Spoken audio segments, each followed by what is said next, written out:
Olá, queridos e queridas, mais um domingo juntos hoje celebrando o Dia das Mães e estudando um pouquinho mais sobre Cristologia. Estamos na unidade 8, a encarnação de Cristo. Nosso estudo sobre Cristo hoje vai enfatizar os aspectos relativos à encarnação.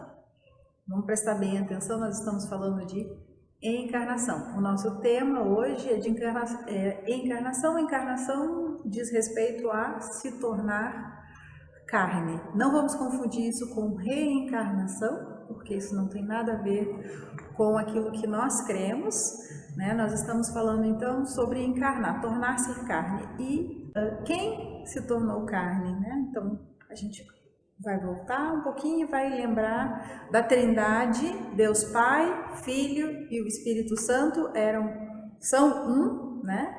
E em um determinado momento, Deus Filho veio ao mundo, né? Se tornou carne.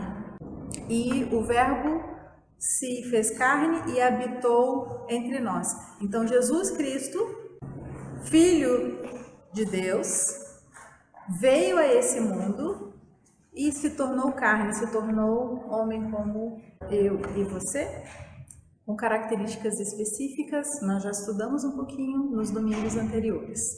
Então, esse é o foco e o cerne do nosso estudo nesse domingo. Primeiro ponto que a gente precisa aqui enfatizar é que a encarnação diz respeito à entrada da segunda pessoa da Trindade na esfera humana. Então, Jesus Cristo, né? Jesus foi o nome que Cristo recebeu, como estudamos no domingo passado. Cristo é o ungido de Deus, ele se fez carne e veio habitar entre nós. Nesse tempo que ele habitou entre nós, ele veio para cumprir um propósito. O propósito para o qual Jesus Cristo veio, né, e o motivo pelo qual Jesus Cristo veio foi pelo pecado humano. A gente pode lembrar, inclusive, lá em Gênesis, quando Adão peca, comete o primeiro pecado, lá Deus já planeja e já revela o seu plano de redenção para o homem, né? Então, lá em Gênesis está dito, do descendente da mulher, ou seja, de uma mulher, nasceria aquele que esmagaria a cabeça da serpente, ali representada pelo nosso inimigo, né? O diabo, Satanás. Então, nós sabemos que a encarnação ela foi ocasionada pelo pecado humano. Então, o homem não conseguiria salvar a si mesmo do pecado, não conseguiria se regenerar e voltar ao seu estado anterior, a não ser através de uma intervenção divina, e para isso Jesus Cristo veio. É interessante a gente pensar um pouquinho também sobre essa noção de pecado, né? O que é o pecado? Muitas pessoas reduzem pecado a fazer algo que está errado. Mas muitas vezes, né, como inclusive Jesus Cristo mesmo veio e nos ensinou, o pecado não está necessariamente ligado apenas àquilo que nós fazemos e que desagrada a Deus ou que foge dos planos que Deus estabeleceu para nós. Muitas vezes o pecado diz respeito a coisas que talvez nós possamos pensar ou possamos refletir, não necessariamente agir de uma determinada forma. Então, às vezes o pecado começa simplesmente no nosso pensamento. Então, o que seria esse pecado e por que nós precisamos de Jesus, né? Então, a partir de Adão, todos os descendentes, né? Todos os seus descendentes, isso inclui a cada um de nós, né? Homens e mulheres, nós temos uma natureza e uma inclinação para aquilo que é errado, para o mal, de certa forma. Então, o pecado produz em nós, na nossa natureza, rebeldia e insensatez, né? A rebeldia, ela diz respeito a esse sentimento que nós temos muitas vezes de independência, né, de que eu posso resolver a minha vida e que eu não dependo de ninguém, e principalmente eu não dependo de Deus. A rebeldia, ela também me leva a pensar que eu sou autossuficiente, né? E a rebeldia também me leva ao egoísmo, né? Então, se a gente for refletir sobre as nossas vidas e sobre o nosso cotidiano, nós veremos o quanto isso é recorrente no nosso meio, né? Esse sentimento, e são coisas que a gente muitas vezes luta contra, né? E precisa estar se vigiando em relação a isso. Esse é um momento específico, né, que nós estamos vivendo de coronavírus, nos coloca de forma muito clara, nos confronta com esses aspectos, né? Quantas pessoas tinham uma vida organizada e pensam que está tudo bem, está tudo tranquilo, e aí um vírus entra, nesse momento afeta todo mundo, e isso nos mostra o quanto nós não somos independentes, nós somos dependentes, né? Nós não temos o controle sobre as coisas, nós não somos autossuficientes, né? E principalmente nós entendemos que o nosso egoísmo, ou seja, o pensar só em mim, não traz nenhum alívio nesse momento. Pelo contrário, é justamente esse movimento de se importar com o outro, né? Quando eu cuido da minha saúde e quando eu cuido daqueles que estão à minha volta, eu faço algo que beneficia a todos. Então esse é um momento muito interessante para nos fazer refletir sobre essas questões. Um outro ponto, né, que o pecado nos traz é uma insensatez. Quando eu digo insensatez é porque a gente distorce muitas vezes a realidade, né? Acho que na situação, principalmente do casamento, quando eu como esposa fico ofendida por alguma coisa que meu marido fez, eu só consigo ver a minha parte, né? Eu só consigo ver aquilo aonde eu fui ofendida, e dificilmente consigo ter essa perspectiva daquilo que determinada situação que a gente vivenciou representa para ele. Então, essa distorção da realidade é típico também dessa inclinação natural, que é uma herança que nós recebemos, né, de Adão por meio, né, daquele pecado e do qual também nós não conseguimos fugir. E essa insensatez também diz respeito, muitas vezes, a rejeitar a sabedoria de Deus e colocar a nossa própria no lugar daquela sabedoria que é perfeita, que é a sabedoria que vem de Deus. Lá no Éden, quando a serpente tenta Eva, muitos desses aspectos estão ali, porque a serpente oferece do fruto da árvore, né? E o fruto da árvore era bom para dar conhecimento. A serpente diz para Eva: não, mas se você comer do fruto, de jeito nenhum você morrerá. Deus sabe que quando você comer do fruto, os seus olhos se abrirão, né? E tem um versículo da Bíblia que diz: vendo a mulher que o fruto era desejável para trazer conhecimento, ela comeu. Então, naquele momento, ela foi rebelde em relação àquilo que o próprio Deus tinha ordenado, que ela não comesse da fruta, e a serpente tentou ela justamente nesses aspectos, em relação a ela ser independente, né? Ou seja, ela não precisaria mais de Deus, né? A serpente enganou Eva em relação a isso, né? Também em relação à autossuficiência, e logo depois da queda, a gente vê em determinado momento que quando Deus cobra de Adão, né, em relação a por que ele comeu do fruto, Adão diz assim: a mulher que tu me deste me deu o fruto e eu comi. Né? Então, aqui ele também não se responsabiliza mais pela sua ação, mas ele retorna ao próprio Deus, né? Como se ele estivesse dizendo em outras palavras: não, a culpa é sua, porque você me deu uma mulher e por causa da mulher que tu me deste eu cometi esse pecado. Então, o pecado é essa inclinação natural que cada um de nós tem, né, para a rebeldia e para essa insensatez. E Jesus Cristo veio para nos mostrar como caminhar de forma que a gente, né, se afaste dessa rebeldia e insensatez.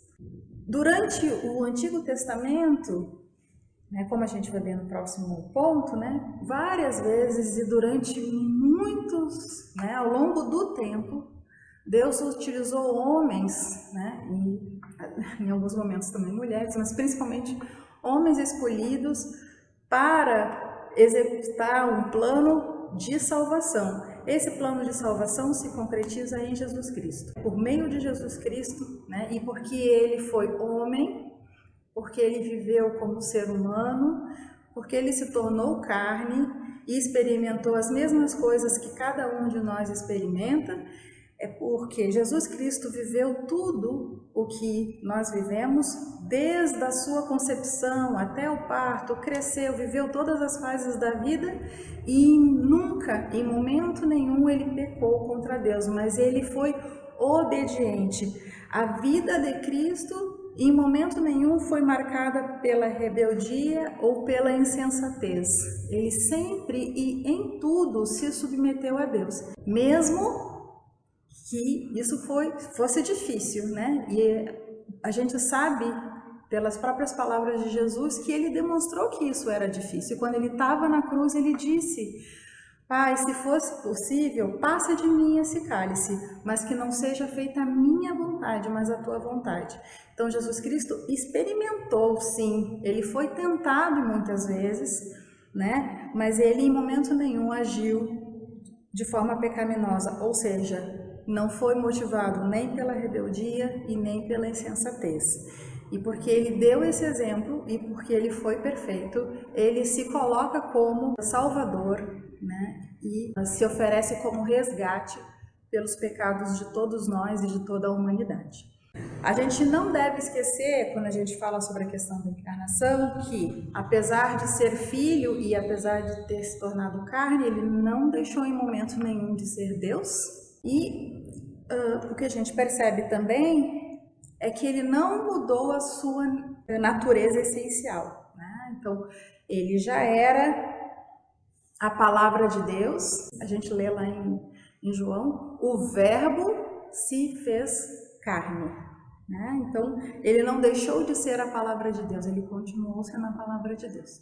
Acho que eu já disse em outro momento, né, e eu gosto muito dessa reflexão.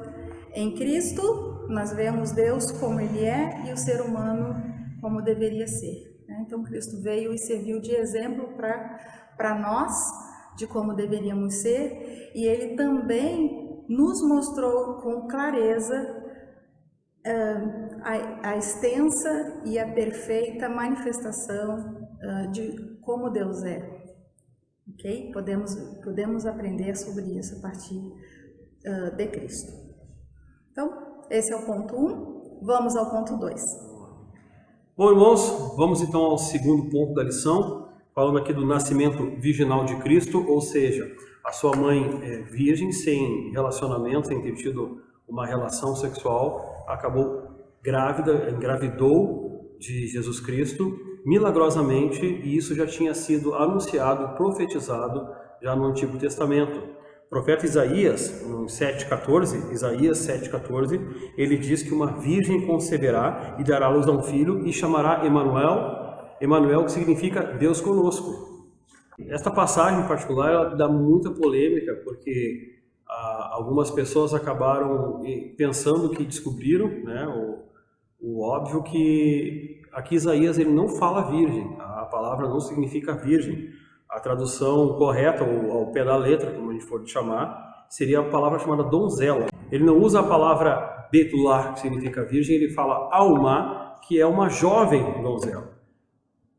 Já no Novo Testamento, Mateus repete essa passagem, ou fala dessa profecia, usando a palavra no grego partenos, que significa exatamente virgem. E o fato de que Mateus, tendo por sua língua materna a língua hebraica, ele está escrevendo para os judeus, no seu entendimento da língua hebraica, conhecendo o texto de Isaías, escrevendo para esses que pregavam e que liam esse texto nos profetas, nas escrituras. Então ele traduziu como virgem exatamente porque é essa a conotação real de que a palavra está falando, já que para o judeu a palavra a donzela já mostra, a jovem donzela, já tem o entendimento de que é uma jovem donzela e que ela é virgem, e não se discute isso na cultura hebraica e judaica. Então falar que uma jovem donzela é a mesma coisa que eu falar um bebê virgem, fica óbvio. Então para eles não tinham essa intenção de chamar de donzela, dizer que ela não era virgem por esse motivo.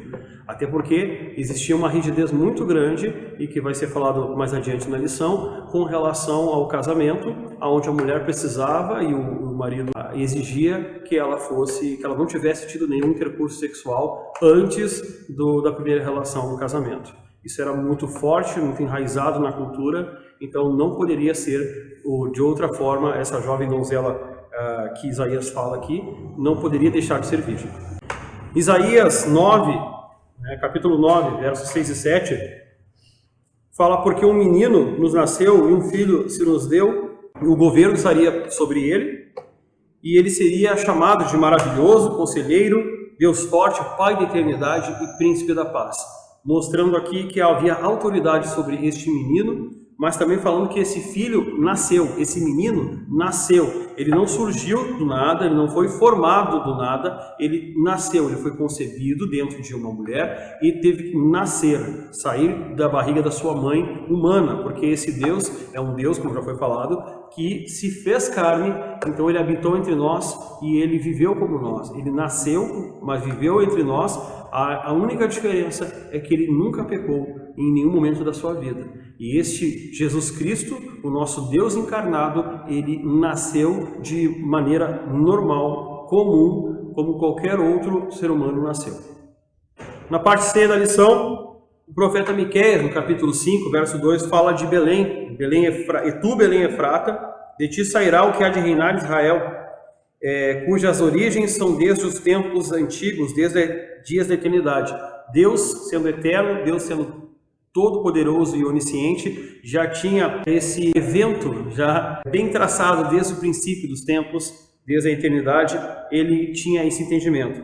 O interessante é que Belém, de onde nasceu Jesus Cristo, essa palavra em especial, para nós ficou aportuguesada, vamos dizer assim, mas o nome da cidade é Bet-Lahim. E Bet, que é casa no hebraico, e Lahim significa pão. Então, a casa do pão, ou se preferir chamar de padaria, mas a casa do pão é o lugar da onde vem o pão. E não por acaso Jesus Cristo é o pão da vida, o pão da eternidade, o pão que nos traz o alimento para a nossa alma espiritual. Precisamos, inclusive, quando comemoramos a ceia, comemos o seu corpo representado pelo pão, porque Jesus Cristo é o pão da vida que veio da casa do pão, de Bet-Lahim, ou como a gente fala em português, de Belém. Interessante também, a gente pode frisar que tudo foi profetizado sobre Jesus Cristo. Os seus passos, a sua entrada triunfal, a crucificação até a sepultura, ele seria transpassado, ele sofreria pelas suas pisaduras, nós seríamos sarados. Nós tínhamos muitas e muitas profecias sobre Cristo Jesus. Mas, não diferente disso, também temos a profecia sobre o seu nascimento, e o seu nascimento de uma mulher virgem, e por isso nós entendemos que a profecia sobre o nascimento de Cristo é apenas mais uma que se cumpre para comprovar que Jesus Cristo é o Messias, o nosso Deus Filho que habitou entre nós, para nos trazer as boas novas de salvação. Segunda parte dessa lição do nascimento virginal de Cristo também fala sobre ser um fato histórico. E nós sabemos até que Jesus Cristo, ele pode até ser negado como Filho de Deus, sendo ele um líder, como alguns gostam de chamar, um líder religioso, um profeta, mas negam a divindade de Cristo, mas ninguém nega, não tem como negar Jesus Cristo histórico. Ele nasceu, ele viveu entre nós, ele foi morto, e nós temos isso como historicamente comprovado, até porque se divide a história entre antes e depois de Cristo. Esse fato histórico, o nascimento de Jesus Cristo, ele também foi muito propício no momento que aconteceu. Havia toda uma geopolítica preparada para que ele viesse naquele momento, naquele tempo. Havia paz naquele momento, não estavam em conflito armado, guerra, apesar de haver algumas revoluções, alguns querendo expulsar os romanos, mas não chegava a ser uma guerra civil. Então, Jesus Cristo, o príncipe da paz, nasceu numa época em que havia paz. O grego também, né, era uma língua comum, era muito falada, muito fácil o entendimento para todos, era uma língua universal naquele momento, aonde o grego koiné, principalmente, que até significa comum, ele facilitou com que tivesse a propagação do evangelho, para que a propagação da palavra, das boas novas de salvação, pudesse chegar ao maior número de pessoas possível, pelo entendimento do que estava sendo falado, do que estava sendo pregado, do que estava sendo escrito no Novo Testamento, nos evangelhos e nas epístolas enviadas pelos apóstolos às igrejas. E também os romanos prepararam as estradas, os romanos construíram as estradas, aquele ditado que diz que todos os caminhos levam a Roma, porque na região, principalmente ali, eles faziam isso com que saíam de Roma estradas para que eles pudessem, com seus carros, cavaleiros, para que principalmente as autoridades pudessem se dirigir mais rápido, mais facilmente entre as províncias dominadas pelo Império Romano. Então ficava mais fácil a viagem naquele tempo do que em tempos anteriores, vamos assim dizer. E ficou muito bom para que o Evangelho alcançasse todos aqueles povos ao redor de Jerusalém, aqueles povos como a Galácia, né, aqueles povos como Tessalônica, toda aquela cultura helenística daquele tempo foi alcançado pelo Evangelho, a Itália, né, principalmente. Então, o mundo todo pôde ver que o fato histórico do nascimento de Jesus Cristo foi propício ao tempo que aconteceu, veio no tempo certo, o tempo de Deus sempre é o tempo certo, e veio de maneira milagrosa, que é o nascimento de uma virgem. Terceiro ponto, então, dessa passagem da lição do nascimento virginal de Cristo, fala sobre ser um fato milagroso. Além de ele ter sido concebido, de Maria que sem ter tido relação virgem, outro milagre foi que José, o seu esposo, permaneceu com ela, mesmo ela tendo tido relação. E quando a gente fala de esposo, é porque na cultura judaica eles já eram, por contrato, marido e mulher naquele tempo, naquele momento, mesmo não estando morando junto, mesmo não tendo consumado o casamento, que deveria ser oficializado depois de consumado, mais tarde perante o Sinédrio. Mas ela já era legalmente esposa de José. O fato de ela ter engravidado sem que ele tivesse tido relação com ela, poderia ter feito com que ele a abandonasse. Mesmo assim, José permaneceu com ela, aí por isso a importância do anjo ter ido conversar com José, explicado e avisado para ele, mesmo ele tendo intenção de deixá-la, ao ponto de ele entender que dela nasceria então Cristo Jesus, o Filho de Deus, o Emmanuel, Deus conosco, vamos dizer, Jesus, o Salvador da humanidade. A genealogia de Jesus, outra parte da lição que nós temos aqui, mostra, né, que algumas pessoas que fazem parte da genealogia de Jesus, onde mostra que sim, não havia uma certa santidade, como se esperava, uma realeza, uma nobreza muito grande. Há pessoas comuns, há pessoas que são consideradas até mesmo indignas, como todos nós, todos os seres humanos que precisam de Jesus Cristo para serem salvos. Nós temos Tamar, uma adúltera, Gênesis capítulo 38, Raabe, uma prostituta, em Josué 2, em Jericó. Nós temos Ruth, uma gentia moabita, né, que voltou da terra de Moabe depois de ficar viúva com sua sogra, sem esperança, talvez, de sustento, mas ainda assim ela foi incluída, foi muito importante, foi incluída na genealogia de Jesus, mostrando que todos nós, gentios, não judeus, também estamos inclusos no plano de Cristo Jesus para a salvação de todos aqueles que creem no seu nome e invocam o Senhor como Salvador das suas vidas. Betseba também, outra que cometeu adultério, o caso conhecido do rei Davi, e por causa dela ainda cometeu o outro pecado de assassinato, né, fazendo com que o esposo de Betseba morresse na guerra de forma proposital por ele, por ordem dele. E todas as pessoas, todos aqueles nomes que você pode ler na genealogia de Jesus, nenhum deles pode dizer que não tivesse pecado.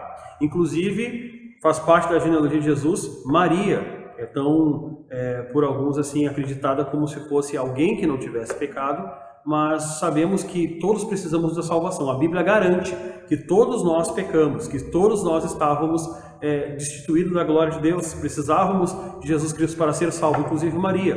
Ela poderia não ter tido relação sexual quando engravidou, era virgem quando engravidou, mas nós sabemos que não é o único pecado que existe, né, a relação fora do casamento.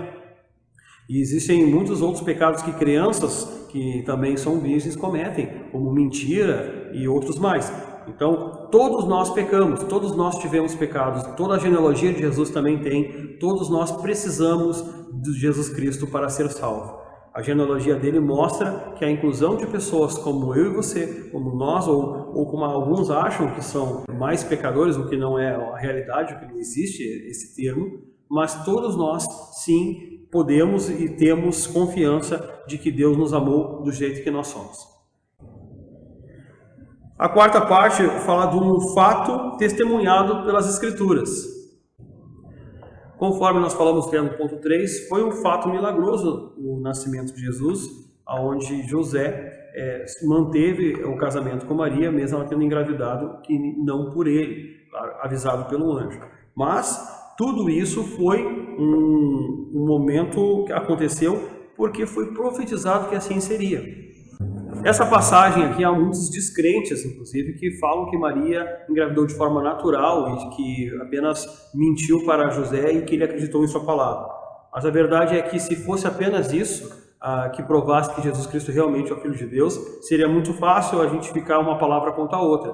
Mas todos os acontecimentos da sequência da vida de Jesus Cristo são comprovações de profecias feitas por ele há muitos anos atrás. Isaías, que a gente leu, que profetizou sobre Jesus, foi há 600 anos antes do nascimento dele. Então nós temos aqui, desde até de Gênesis, onde fala que a semente da mulher, ou que uma mulher queria ter um filho que esmagaria a cabeça da serpente, lá em Gênesis, até a sequência do 400 anos antes de Jesus Cristo nascer, quando o último dos profetas, Malaquias, escreveu, toda a Bíblia aponta e fala para Jesus Cristo. Então, não é simplesmente o fato do nascimento que foi profetizado, mas toda a vida dele na sequência comprova que sim, ele é Jesus, o Cristo, o ungido, o Messias, o Salvador, e que sim, ele nasceu de uma mulher que engravidou sendo virgem. E os fatos que as Escrituras testemunham são fatos extremamente importantes, porque toda a palavra de Deus é divinamente inspirada para ensinar, né? Útil para o ensino. Então, cada passagem, até a genealogia, ela é importante para entendermos a veracidade e para entendermos o amor de Cristo Jesus revelado através das Escrituras. Jesus, ele é o centro da palavra de Deus, toda a palavra aponta para Jesus, e que você possa, ao ler sobre Jesus, saber que está lendo algo que a Bíblia toda já vinha falando muitos e muitos anos antes do nascimento do nosso Senhor e Salvador Jesus Cristo. Agora vamos à terceira parte desse estudo que a gente está fazendo, que fala sobre o significado espiritual do nascimento virginal de Jesus, da encarnação de Jesus. Primeiro ponto, especificamente encarnação, o significado espiritual. Em primeiro lugar, Cristo veio como homem para revelar ou traduzir Deus para nós. Hebreus capítulo 1, versículo 3 diz que ele é a exata expressão do Deus Pai. Não haveria como o ser humano entender perfeitamente, e não houve até ele condições de entender perfeitamente a Deus, quem é Deus e o propósito de Deus para a humanidade. A partir de Jesus houve uma nova época, um novo período, um novo entendimento perfeito e completo, e ele como homem, justamente como homem, para se identificar conosco, falar na nossa linguagem, falar do nosso jeito, viver entre nós, transmitindo totalmente o propósito, a vontade e quem era Deus. Esse é o primeiro aspecto importante aqui nesse primeiro ponto, primeiro item. Em segundo lugar, a pré-existência, os milagres de Jesus, todas as ações dele como homem e ao mesmo tempo Deus, como já temos falado até aqui diversas vezes, mostram também a sua ação divina, o seu milagre entre nós, tudo o que ele fez, revelando que era a ação de Deus para mostrar o seu propósito, também na ressurreição e depois na sua ascensão. Em terceiro lugar, o seu nascimento, obra do Espírito Santo, temos falado até aqui, a gravidez de Maria, o nascimento dele, e dois aspectos importantes que se destacam aqui no nascimento de Jesus. Ele inicia uma nova geração a partir dele.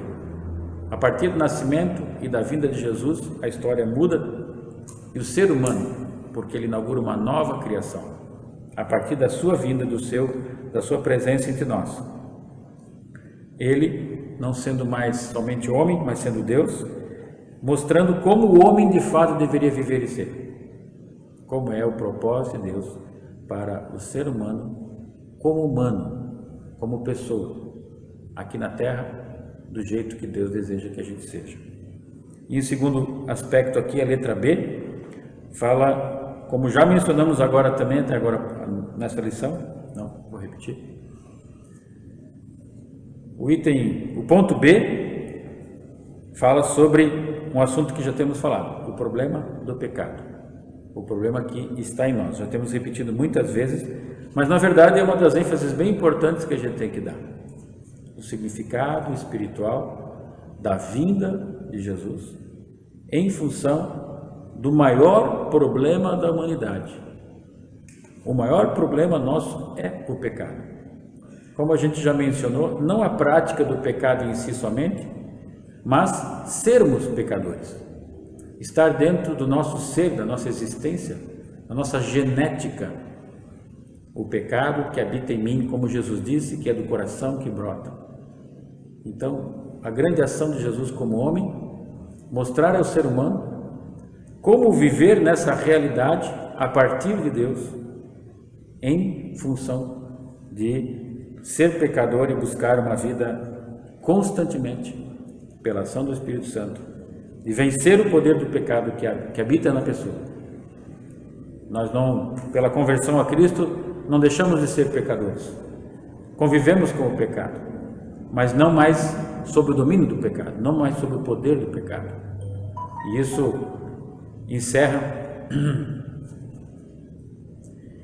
encerra o ponto principal aqui do significado da encarnação de Jesus, que é a redenção, que é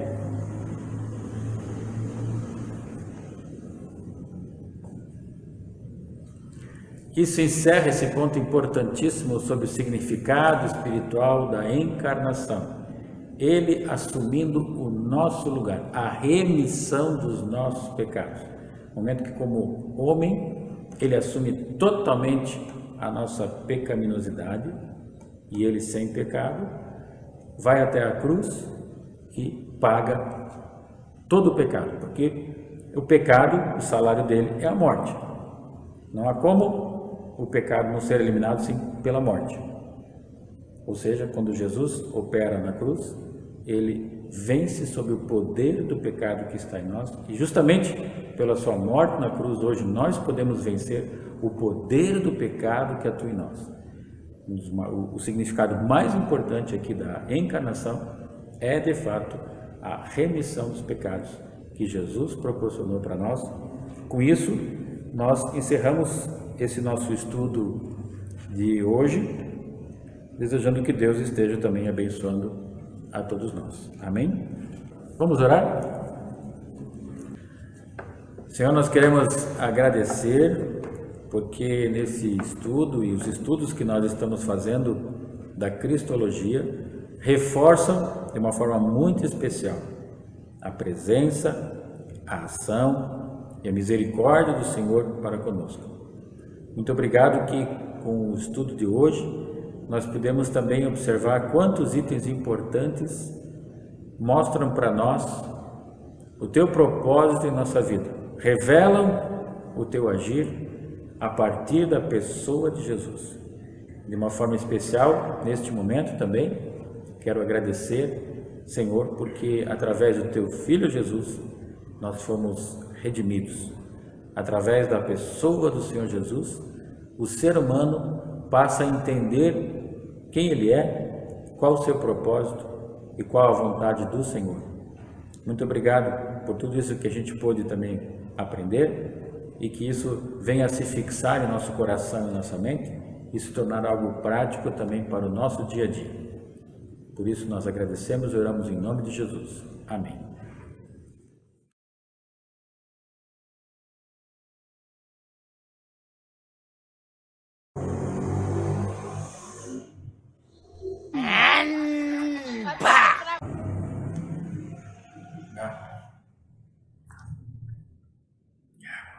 Agora não. Passa a bola. Parece que o cara tá dando voltinha, né?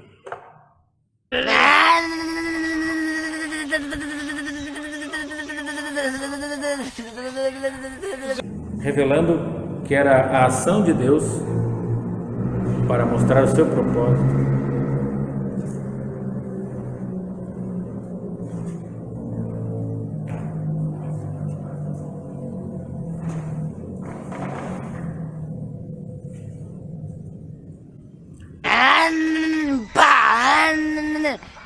Estava grávida de forma natural.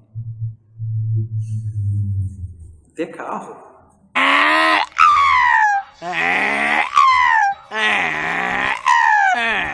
Vamos lá, vamos falar do nascimento. O nascimento virginal. Isso aqui é estranho que uma revista coloca aqui, nascimento virginal. Todo neném nasce virgem. Como é que é? O nascimento virginal de Cristo. Todo neném nasce virgem. O problema é a mãe dele, que era virgem quando concebeu. Então é a gestação, né, virginal da mãe. Mas vamos tentar explicar. Agora é contigo, o significado espiritual do nascimento virginal de Jesus. Jesus nasceu virgem, o nascimento é virginal. Essa parte de dizer ponto 2, depois tem ponto 1 e ponto 2 de novo. O segundo ponto da a segunda parte do segundo ponto, senão, se olhar no vídeo, fica parecendo assim que a gente se perdeu. Ah, mas já falou do ponto 2, fala o ponto 2 de novo. Olha, eu não sei o que aconteceu, se aconteceu, não tô sabendo, mas eu acho que não é isso que aconteceu, porque eu não sei o que aconteceu. Tá no rec já, né? Tá a tela toda? Tá. Então já tá recando. Eu ia falar, tu coube? Legal. Eu ia falar, tu coube?